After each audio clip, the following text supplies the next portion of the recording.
Yo, what's up, everybody? It's your boy Logan here with Y.B.Normal, and this is the Class in Session podcast. I Yes, it am is. Logan Taylor. I have my amazing co-host, Mr. Dontay Hampton, and we are in the building, baby. How y'all feeling today? Everybody feeling all right? Great, wonderful. That's amazing. I know you all have a good day today. We have a special guest today. Listen, man, we got somebody special, man. Listen to me, all the way in Arizona, all the way in Arizona. So again, man, I want to shout out to Joshua. Say shout out to him. Say thank you for this opportunity. But of course, man, y'all know housekeeping items real quick. Listen, make sure you subscribe to the podcast. Make Click sure you that, click that button, like and subscribe. tell them again, Dante. Click that like button and subscribe. That's right. And make sure that you leave a review for us. Listen, you leaving a review is important to us. The feedback that you give is valuable to us. So please make sure you hit us up, leave a review so that way, hey, they know that Y.B.Normal and Class in Session podcast is in the house. All right, Dante, let's get started. All right, so just a little bit about Mr. Josh. He's a proud husband. He has 6 beautiful kids with his lovely wife, Monique Croomes. He's originally from Grand Prairie, Texas. He's spent over 18 years in different capacities as far as education. He's been a youth correctional officer. He also did youth pastoring, along with being a behavior tech. And for the past couple years, that's what he's really been doing. And man, just give him some, Josh. Just go. I'm gonna call you. I know you, Joshua. I'm gonna call you Josh. Just spill the Josh, beans for us, man. Let us know what you do, man. Tell us a Josh, little bit about yourself. I appreciate it, man. Again, thank you, guys. And you pretty much said it all, man. I've been working with youth for overall for over 18 years, just in different capacities, from youth correctional officer to youth ministry, doing youth pastoring. But for the last 7 years, I've been in education. Uh, my what I do in education, I work more on the behavior management side of it. I work for a private day school out here in Arizona, and so I deal more, like I said, more in the behavior management field, helping our students they come to our school with behavior issues. Of course, we're more like a kind of like alternative school, I guess you could put it like that, and they come to our school with issues and behavior challenges, and that's my job, man. I love it. I didn't really know where I was going to go with it the first 7 years, but I've been here 7 years, and I literally enjoy it every day, man. Every day is different. Every day is new. I don't get bored, so I love it. So again, thank you guys for having me, man. I appreciate it. That's awesome, man. That's awesome. I really appreciate you coming with us and being on the show for us. So how did you even get involved with kids? I know you have 6 of your own kids, but it's just unique because, like I said, we haven't had nobody on the podcast with your type of expertise at all. So just eager to figure out how did it even come about?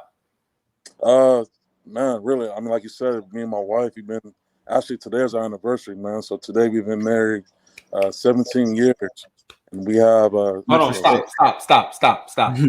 You've been today is your anniversary. Y'all been married for how long? 17 years today. July. Oh, bro, praise God, man. We gotta clap it up for that, y'all. Bro, Yep, that's yep, yep. love, bro. Happy anniversary, man. I appreciate it. I appreciate that a lot, man. And we just, I can't even say just me, man. I mean, my wife too. She has a preschool, so we genuinely just love young people, man. We love kids. God's blessed us to have 6 kids of our own, and I got 4 Awesome. girls, boys. My oldest is about to be 17, and my youngest, she'll be 3 in a few months. So, but really, man, I just got in.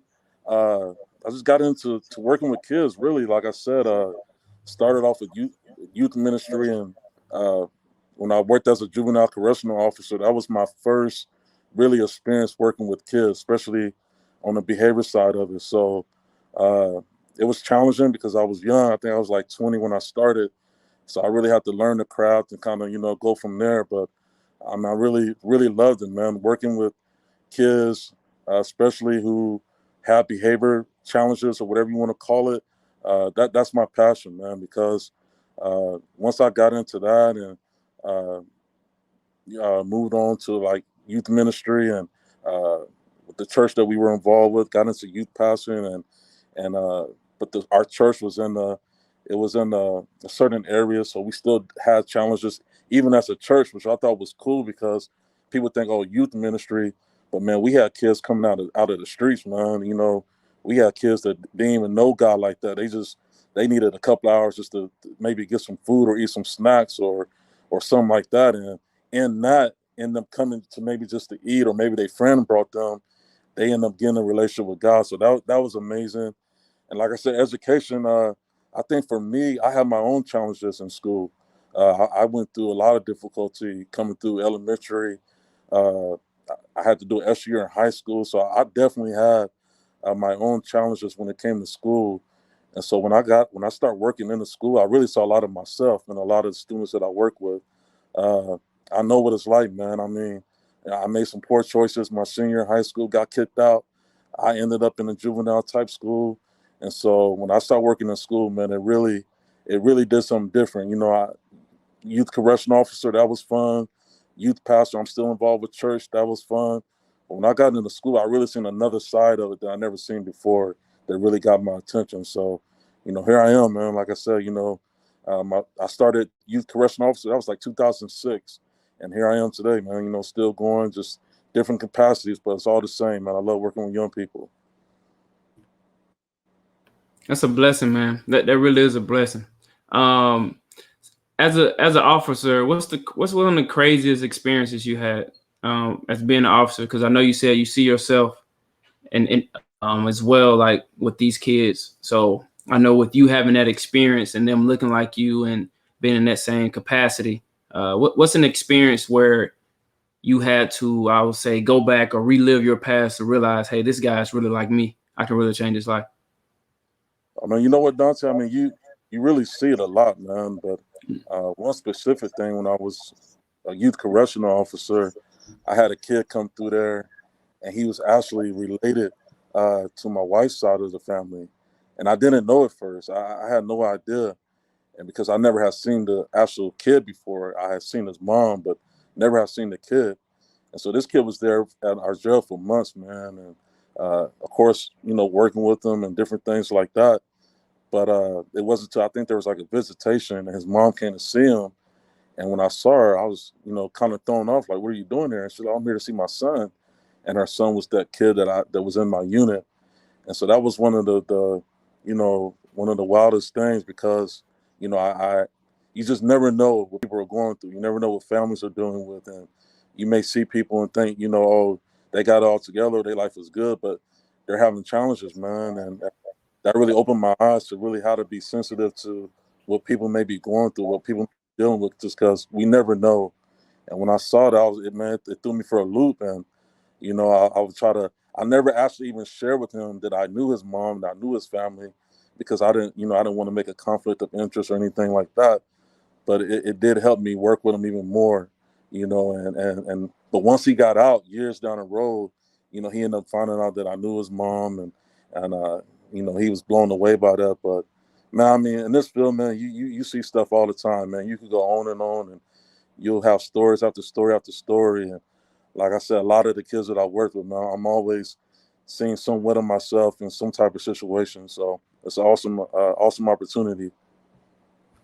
That's That's awesome. amazing. Get in there, Logan. Get in there, man. That's amazing, bro. So you talk about. I heard you say that you've been in education for 7 years, and I heard you say that you've seen a lot of those kids when you over the 7 year span. You've seen a lot of you in them, right?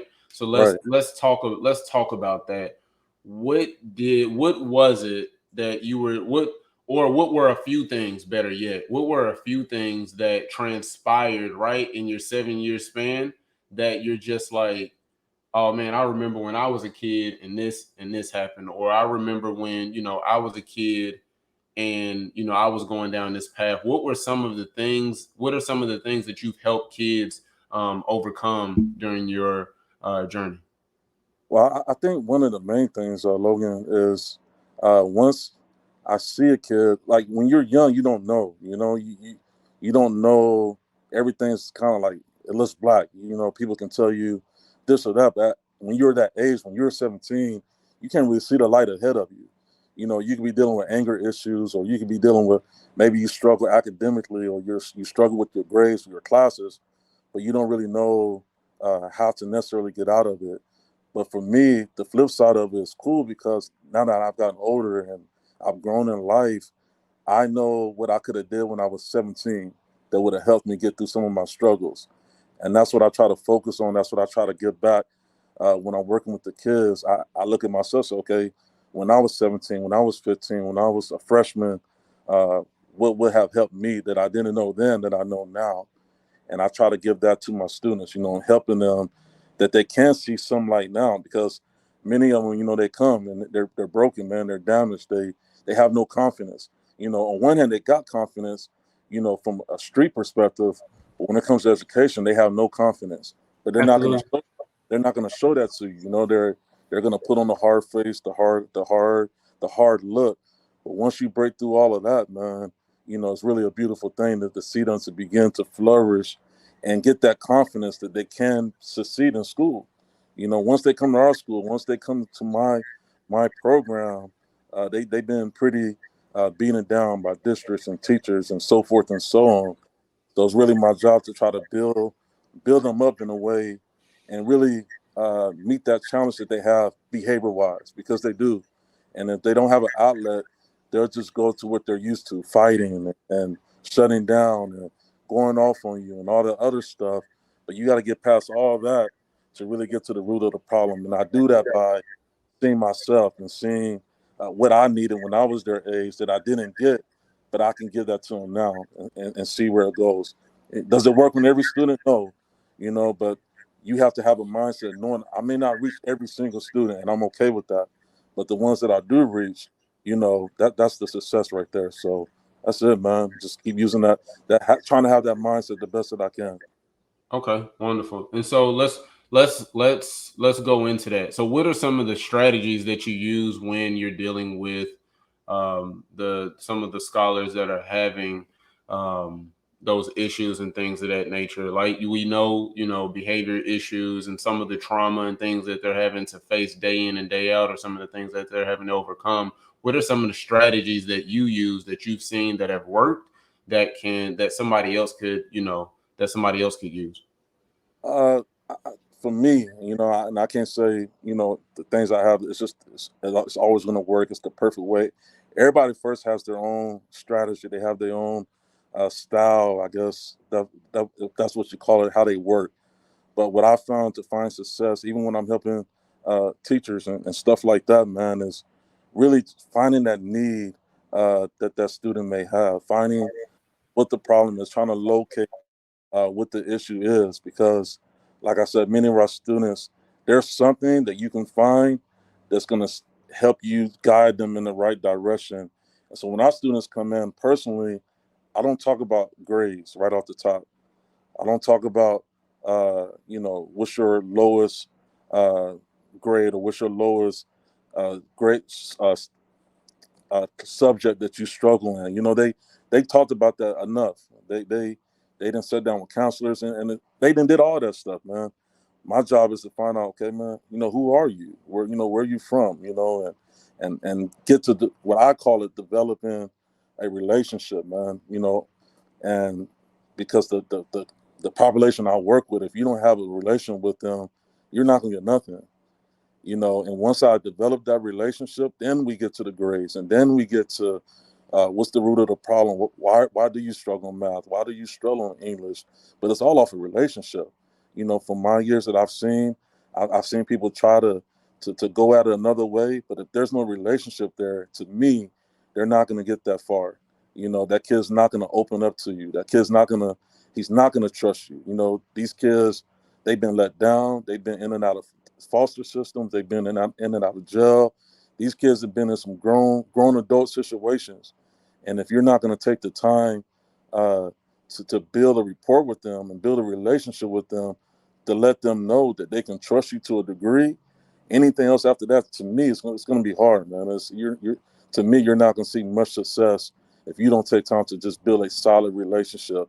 And like I said, that relationship for me doesn't there's no, I'm not talking about your grades. I ain't talking about how many times you felt this, you felt that. I just want to know who you are. I just want to know where you're from. I want to know how you're feeling today. And that takes time. It doesn't happen in one day. It doesn't happen in a week. From what I've seen, it can take. I have some students, man, it literally take up to a few months before they begin to open up. But of course, we want to see success quicker, but I want to see success where it's sustained and they can carry that on. That when they go back to school and they go back to their regular schools, that they can sustain that level of success.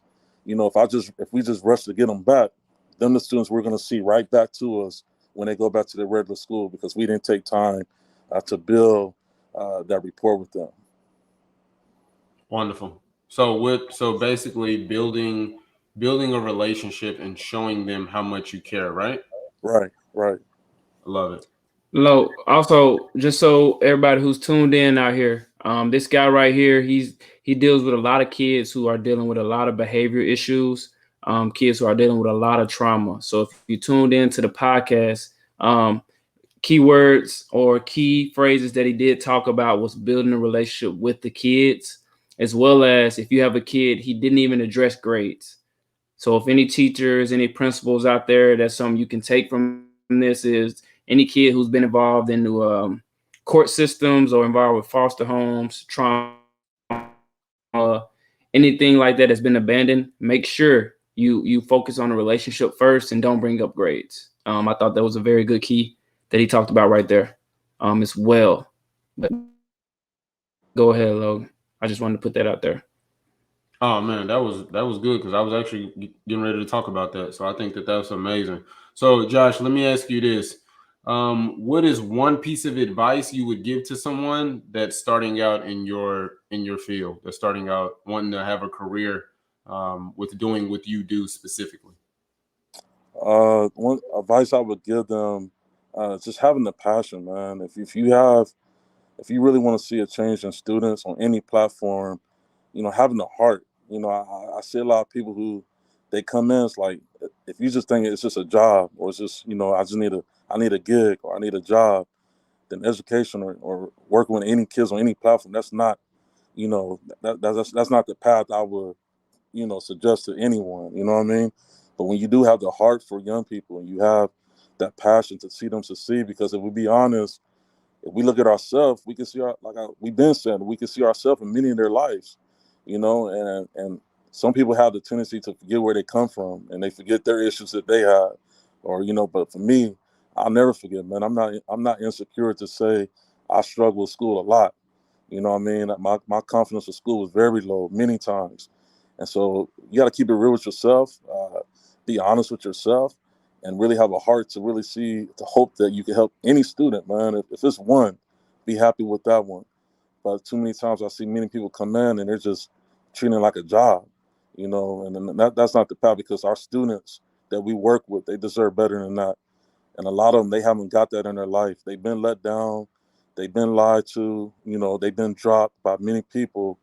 And so it's important that our students can, when they come to school, that they can find somebody that's going to be there, that's not going to, it's hurtful for me when I see people come and they quit in 2 days, you know, or they quit in a week or they quit in a month. That's what I'm talking about. Like, if you're going to quit, man, that's not the path because these kids been let down enough. They need people that's going to be consistent. They need people that's going to be there. They need people that's going to show up, every day if they can and ready to make a change. So that's the advice I would give to anyone getting into education, working with students, just having their heart, being consistent, being there, and be ready. Knowing that we're not superheroes. You're not going to fix everybody right at the get go. I try to tell people that when I'm training them, like, look, man, it's going to be difficult. You may not change the student today. They may cuss you out. They may call you some stuff that you ain't never heard nobody say to you. But don't get distracted by that because there's a bigger goal ahead of you if you stay focused on that. Listen, man, you talking spicy, bro. Do you hear me? Bro, Yeah, I you can. dropping so many gems, bro. Like, bro, I'm over here like, bro, he better go ahead and talk his junk. Bro, Man, you over here talking real spicy, bro, for real. I appreciate it, bro. I just think, Listen, man, man, you gotta have the heart. Oh, bro. Most people that have gotten into education, they got into education because they had the heart to want to help Right. somebody else. Right. Let's just be all the way 100 right now. Let's just keep it a buck. Let's just be transparent right now. Most teachers, they could have been a doctor, a lawyer, they could have Right. been a physician, they could have done Right. something else, but they decided to get into education. Why? Right. Because it wasn't about them. Right. It cannot be about you, man. If it's about you, you're in the wrong field, because it has nothing to do with us, man. It's all about that student that you're caring for, that you're teaching, that you're working with them. It's never about us. And that's a perfect point. It's never about us. I Can't be love so. it. I love it. I love it. Come on, Dontay, jump in, bro. All right. Joshua, what's a myth, or what's a perception about teachers? What's a myth or a perception about schools, or should I say, like for teachers, everybody think teaching is easy. Do you have a myth or a perception that people go by as far as you being an educator, especially in the behavior space? Definitely, man. Teaching is definitely not easy, man, on any level. Whether you're just teaching or you're dealing with behavior management, it's not easy. The myth I wish that we wouldn't really go by is just like understanding that students have challenges. You know what I mean? And students have issues, and students have problems, and teachers, man, for a teacher, that's a very hard uh, task for a teacher, man, because you're only spending 5-6 hours with these students. Especially today, a lot of these students are dealing with a whole lot of peer pressure. They're dealing with a whole lot of stuff that we don't see. And so the myth, believing, oh, this teacher should fix my kid, fix my student. And, I see that, unfortunately, that teachers are not magicians, man. It's not a magic trick, you know. And sometimes we see that, and you hear that you hear the complaints of that. People complain, oh, my kid this, my student this, or you're dealing with people who don't want to accept that maybe their kids just got some challenges, and maybe their kid are dealing with some stuff, and they're putting that off on teachers like it's the teacher's fault. But it takes the biggest success I've seen when everybody's coming on board together. When you got the family, the education field, uh, if that kid has counseling services, you got CFT teams coming together. When everybody gets on one accord and everybody can be honest, that's when I've seen the greatest success.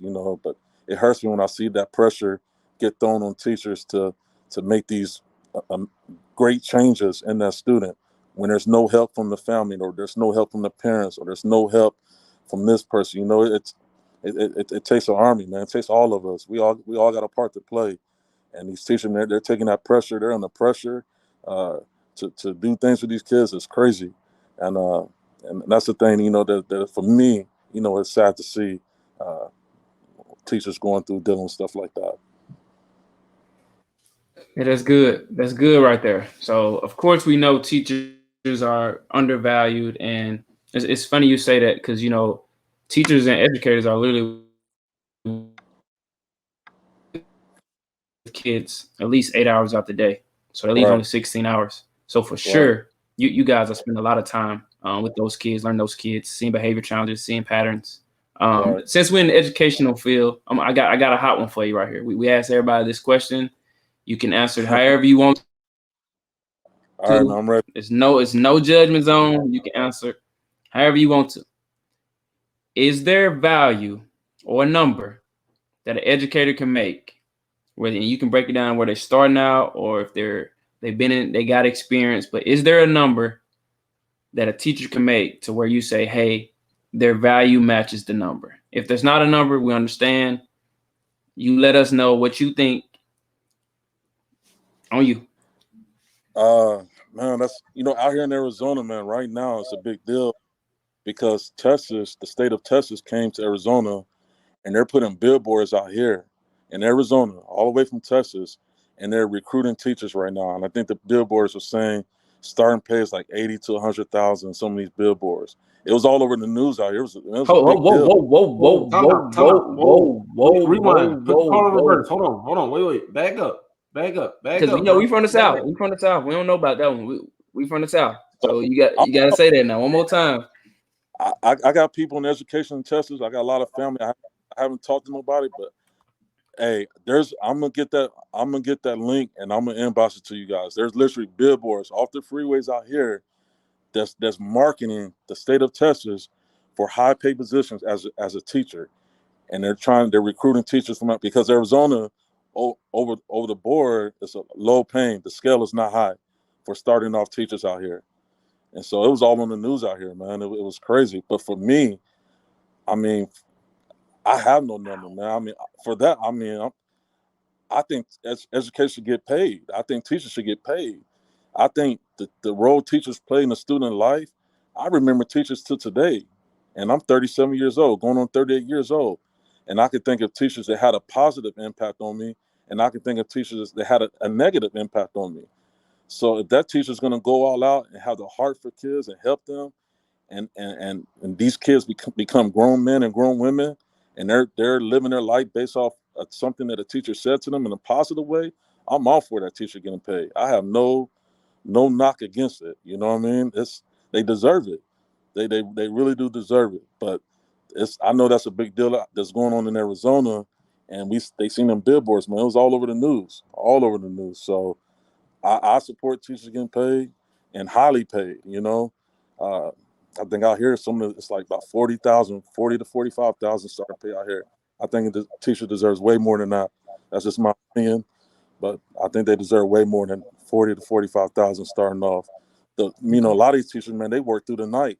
They don't even start when these kids go home. They're up at night working, doing notes, doing all types of stuff, man. My mother-in-law's a teacher, and I seen it firsthand. I seen her be at her school till 6, 7 o'clock at night on an easy night, not come home till 7:30, 7:30 at night. You know what I mean? So they deserve it because they do so much more behind the scenes that's not seen by us that they do. Man, they deserve to get paid. What do you think that number should be? I No less, man. For me, no less, like straight up than like 60,000. I mean, no less. That's for me. Somebody that's coming out of school, they worked hard, they got their degree. I think that teacher should be starting off at least 60,000. If you say 55 to 60,000 starting off, okay, but they get their incentives or they get different possibility with raises and stuff like that. They can build on top of that. I don't see why not, because we're putting a price on our kids' education. We complain that education is struggling and this is struggling and kids are dropping out and all this stuff. Then teachers are getting burnt out. Teachers are tired, or the teacher that's going, they're struggling, man. They're having issues. I mean, I don't know about out there, but our average rent is $2,000 to $2,500. We have to acknowledge that the price of living has gone way up. It's not what it used to be 10, 20 years ago. It's not. And so if prices of living are going up, then we have to raise the pay. Teachers, I mean, so if you got teachers that's dealing with real life stuff, trying to pay bills, and then you're expecting them to come in and give 100% of their energy, that's a hard thing to ask, man. Especially if that teacher is only one income coming in the house. Maybe they don't have that support. Maybe they're not married. Maybe they don't have a significant partner. Maybe they're the only income that's coming into the house. You know, teachers got families. They got their own kids. So it's a lot that goes into it. So, and I feel like I'm lowballing saying 60,000, but I understand you got to start somewhere. And I'm speaking from Arizona, maybe in the South or, maybe on the East Coast, maybe it's already at that level. But speaking from where I'm at, and I'm seeing teachers are starting off 40 to 45,000. I mean, come on, man, that needs to go way up because price of living is skyrocketing right now. Talk about it. Talk about it. You talking about it. You in your bag right now. I love it. Yeah, right. I love it. I He love cook, it. Right. he Oh, cooking I right now. love it. He cooking right now. God, he's cooking. 55 to 60,000 starting out. I love it. And so, we asked that because me and Dontay, we have conversations about stuff like this. And, we think that there should be some type of incentive, right? Whether Right. if it's a housing program or Right. a Right. vehicle program or things of that nature. Because, I mean, let's just be real. as a teacher or an educator, right? Like you get paid for, I think it's like 37 and a half hours. We'll just say 40 hours a week, right? Right. On most teachers on minimum, they doing 50 to 60 hours a week, maybe Easy. more than that. Easy. Easy. Right. And you telling me I'm only getting paid for 40 hours? Right. That's crazy, man. Exactly. Then you wonder why people are feeling used and getting burnt out. Nobody wants to get used, man. That alone will burn anybody out. The feeling of being used and being drained. I don't care and what kind of level it is. It could be school, relationship. It don't matter. Nobody likes to feel like they're just being drained out and used for whatever that reason is. Talk about But it. but these teachers, because most teachers, man, they just have a heart for kids, so they're willing to sacrifice. That's why you don't see many of them complain. And these schools know that. These districts know that. They know that a real teacher cares more about her students or his students than unfortunately they do maybe about some of their own. You know what I'm saying? A real teacher. I can't speak for every teacher, but a real hardcore teacher, man, they care about their students. And if that means they're making major sacrifices in their personal life, they're going to do that. And unfortunately, I think that's some of the things that's being used against them when it comes to getting paid, you know? I love it. I love it. Bro, I love He this. on one right now. He on one right now. Listen, this is so good because, when we ask that question, some people, some educators have, they've tried to, Butter it really. up. Try to butter Yep, it up. butter it up. That's exactly what I was gonna say. Yep, Dante Right. took the words right out of my mouth. Try to butter it up. Try to, give a political answer, but nah, like, let's be No, real. man. Like, Yeah, you gotta teachers be need to real, be man. paid. If it Right. was me and I was the president, or if I was the person that really had a say so, I'm starting teachers out at minimum 80,000. I don't care what grade Yeah, you in.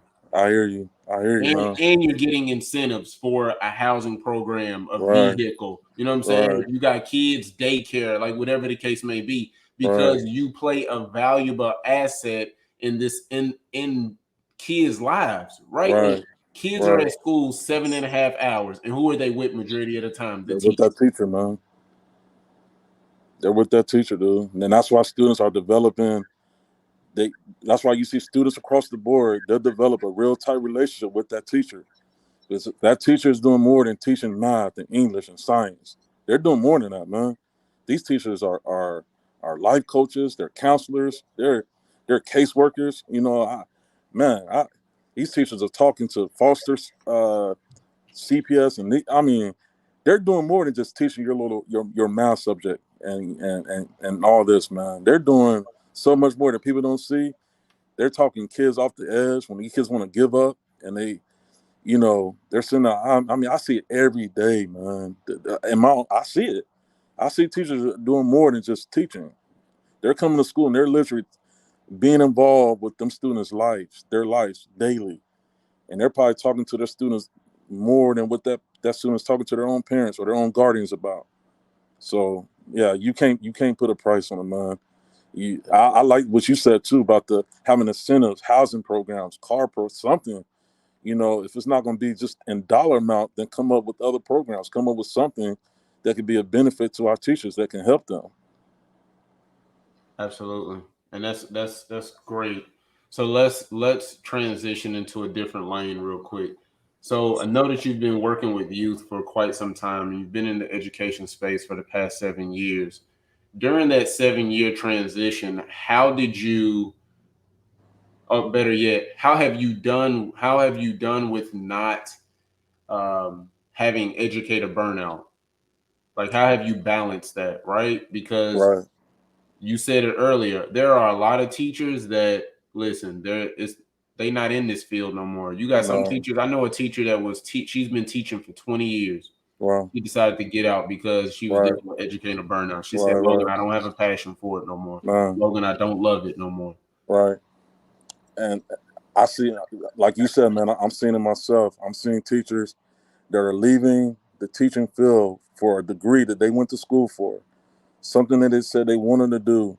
In these last, man, probably 3 years, I've seen more teachers leave, not just go teach another job, but completely leave the whole field. You know, Wow. and they're going to work in other careers because of teacher burnout. You know, I just ran into a former teacher that I worked with, and I believe she said she's in like flight attendant, something like that, doing the flight attendant stuff. I mean, they're getting so far, and what's going to happen to open up us when we see more of these things happening. You know what I'm saying? It's not happening in a large sense across the board, but teacher burnout is real, man. And for me, I have to do a lot of self-care.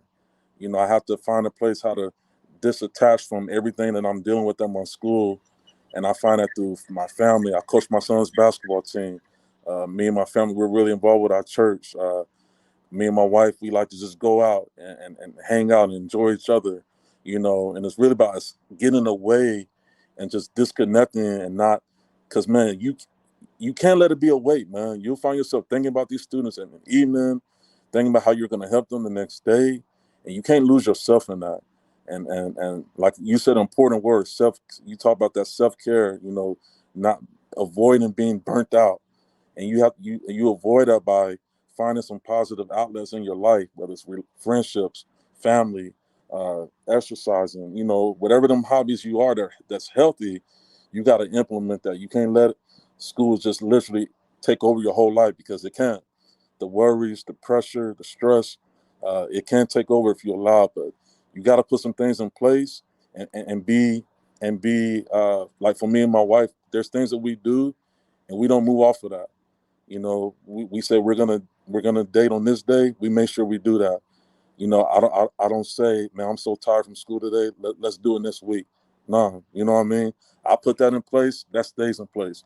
My son's basketball team, I know I got to coach him every Monday night. I know he has a game between 8 to 10 o'clock on every Saturday morning.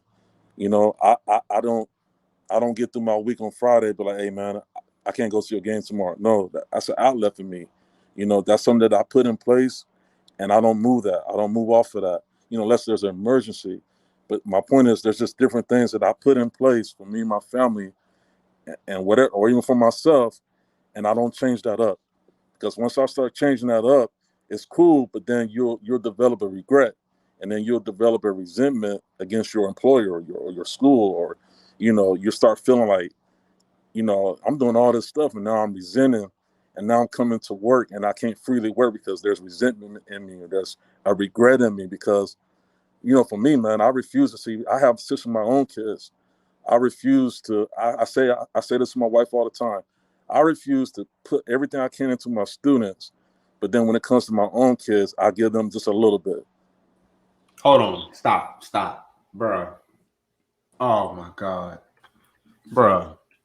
He I refuse, said, man. And we bruh. gonna start doing these right here. When people drop them gems, we're just gonna be like this. I Bruh, refuse, start man. snapping them fingers, bruh. He said, I told my wife that I refuse. I I refuse, told my man. wife that I refuse, bruh. I refuse to give my best to the world and not give the best to my kids. Man, no. Because now my kids will grow up resenting me because they feel like I neglected them. I Mm-hmm. care for all these other kids. I coached all these other kids. I worked with all these other kids in my school, but then when it came to my own, I was absent. I wasn't there. I was tired. I was I no. My kids with everything that I can, and they would not grow up saying that their dad chose job over them, or their dad chose basketball over them, or their dad chose his students over them. No. I'll be tired, man. I'll be burnt out tired before I let my kids, my own kids, that me and my wife brought into the world, be neglected because of work or because of anything else. And so because that's burnout. If I do that, I will burn myself out, and I'll lose my kids in the process. I may not lose them now, but they'll get older and they'll remember. Facts, You big know, facts. they'll remember. They'll remember that their dad had all these other things before them. I can't let that happen, man. And then I'm a liar, dude. You know what I mean? I work with kids. I love kids and all this stuff. But then my own kids are struggling? No. And it's not that my kids are perfect. It's not that they won't have struggles. But what won't be said is my dad wasn't there. I refuse, man. You know, I see these kids that got struggles, and I get to go home to my kids every day, and they're blessed, they're healthy, they got a right mind, they do good in school, they thereafter. My girls play volleyball. My son play basketball. You know, I'm blessed, man. You know, I'm very blessed because, and that's what gives me the passion to keep working with in the population I work with. You know what I mean? That gives me the fire because if you get a system in place, these kids can succeed, man. So yeah, man. But like you said, I refuse, man. It won't be me, you know. And if there's other educators that's listening, don't let that be you. You know, have your priorities straight. You know what I mean? Don't feel bad. Don't feel like you're letting your students down because maybe you're prioritizing things a little bit better in this season. It's okay. It's okay to put things in its proper place and not move off of that.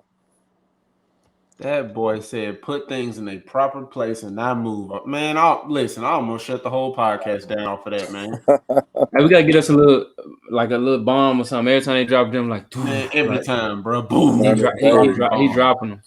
I'm excited, brother. This thing you guys are doing is so dope, man. So I'm just excited to be a part of it tonight. That's all, man.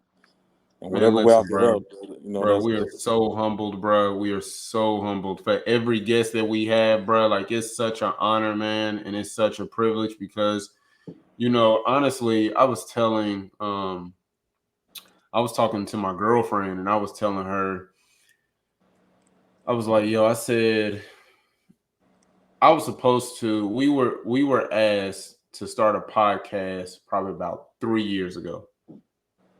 You remember this, Dante? Yeah, I do. And Yeah. Jaleesa came to us and said, "You need to start a podcast." And I was like, "Yeah, we don't know. We don't know which direction to move in. I don't really know what it looks like, what we need to do." And I can remember, man, praying on it. And I'm like, God, like, if this is what you desire for me, if this is what you have called me to do, then you know what? I am going to go 0 to 100 so quick. right. And I remember texting Dante and I was like, "Hey, we're gonna do a podcast." I didn't say, "Hey, you interested?" I didn't say, "Hey, do you wanna?" I said, Right, "Hey, we're gonna do a podcast." right, He right, right, said, "Okay, well, what's the name of it?" I told him the name. He said, "Well, how we gonna do it?" I said, "Don't worry about none of that. I got it all taken care of." right, Immediately, bro. right. Immediately. I can say within our first 3 days of just putting it out there, we had over 15 guests. Wow, wow, wow, wow, wow. We're now at a little over 30, getting close to 35. Amazing, brother. And I wanted to have a platform for educators because, one, y'all don't get to voice y'all's opinion enough, Right, right, right, right? right, Like And nobody hears it either, though. that Not that as not only well. That that, was gonna be the next you thing. have an opinion, but nobody ever hears it. This will be out to the Exactly. world. right, Exactly. Exactly. And so we wanted to create a platform for educators to where they would be able to share their journey, share strategies, right? We can give motivation, we can encourage them. We can right, talk about PBIS, we can talk about SEL, we can talk about ELA, we can talk about RTIs, or if you have a kid that has an IEP and different things of that nature, right, right? Because right, it's important. right. It is. And so, we just wanted to add value. That was the biggest thing for us. How can we, as Y.B.Normal and a company, how can we add value to the education space? And this is Right. one of the ways. And you guys are doing it, man. It's dope, bro. I mean, look tonight. I'm all the way in Arizona, so you guys are reaching people, man. Keep going, brother. Man, I'm honored, man. We really appreciate it. We're honored. All right, so let's get back into this, man, real quick, real quick. I know you got to get back to your wife. I Yeah, know we she's got one at more. We work. got one more for you, though. We got one more. So I'm let me ready, just, man. if you could change, well, actually, we got two more because I know Dante will have one after this. If you could change one thing about the education system, what would it be? Go. This is on a large scale too, though. This is more so if you was the Department of Education, whether it be Right, standardized testing, grade levels, no child left behind. I know in right, Tennessee we have a no child left behind as far as right, things of that nature. This is on a right. large scale, so Uh, just throw that out there.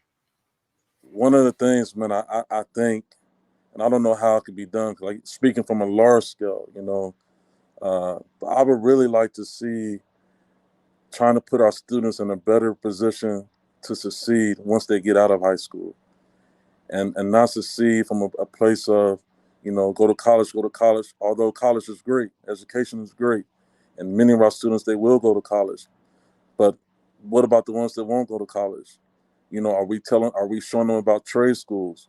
At my school, we have a guy that cuts hair every Friday. He's a staff, but he cuts hairs on Fridays for the students. And some of our students, they're getting really engaged about barbering, because they be like, man, barbering is cool, or, we got different programs set up. We find kids who work with their hands. Maybe they won't go to a 4-year university. Maybe they'll go to a trade school, auto mechanic school or something to that degree. But it hurts me when I run into students that I see, and I know they have great potential, but they're working at a Walmart, and it's no knock to Walmart, or they're working at and it's not just Walmart, but they're just putting baskets in the parking lot, or they're working at I seen one the other day. He's working at a Goodwill. I ran into him. He said he worked at a Goodwill, and it's no knock. I'm glad that they're just working, but I wish, as from an education place, that we were doing more to really help them find a path that's going to help them succeed in their adult lives. That when they get done with high school and they get that diploma, they're not facing this whole world, especially now, man. The world is not what it was when I was coming out of high school. But I wish we can see that, and see students putting things in place for them to succeed better than what it is right now. Because these kids, if they're going to succeed, man, they need more than just they need careers, man. They need jobs that's going to pay them well and pay them good. Not just working here and there trying to make it, but really breaking it down to our students. Look, there's a whole world out there. Things are expensive. Things are a lot now. What are you going to do? What field do you want to get into? And I wish we can see that a little bit more, a little bit better, across the board, just because I see it firsthand. I see a lot of our students, I run into them here and there, and I just wish we were able to help them more than what's been done in the past years.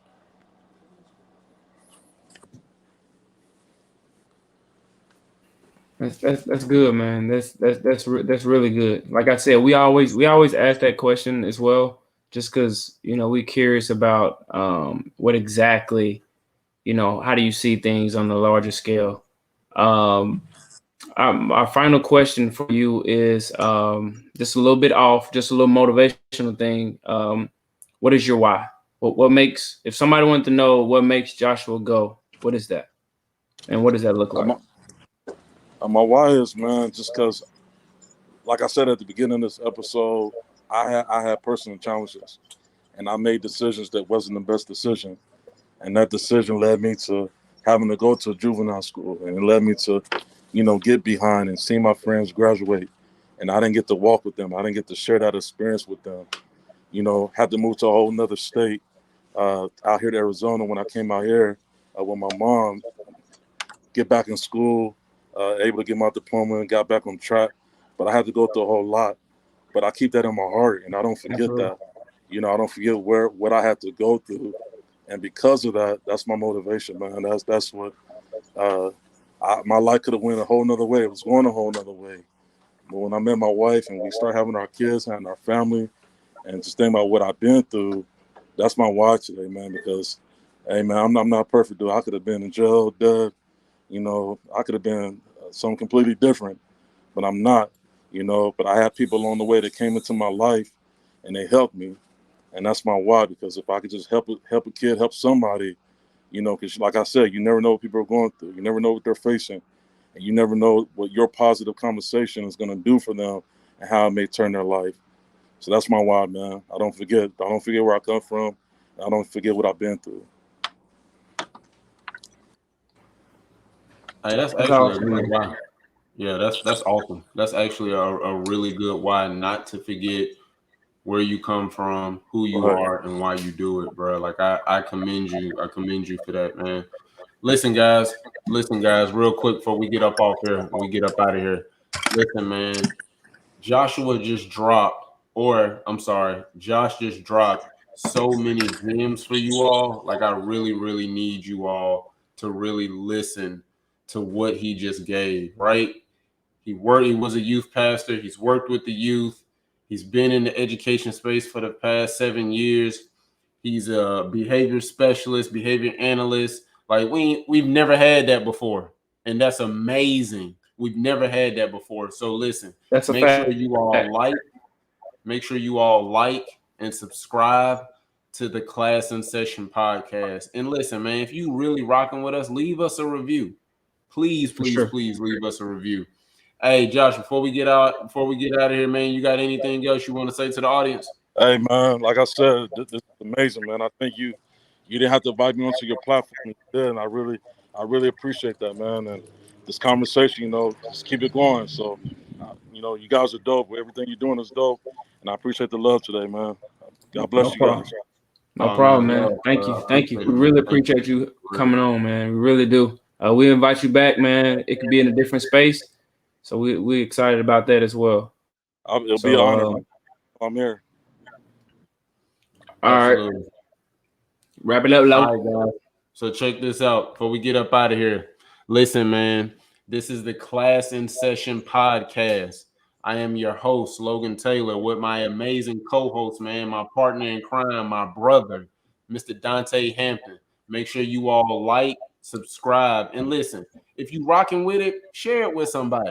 It's all Please. about adding value, right? And like we always say, why be Be normal? normal when you can be When you can be extraordinary. extraordinary. We'll talk to y'all soon. Peace.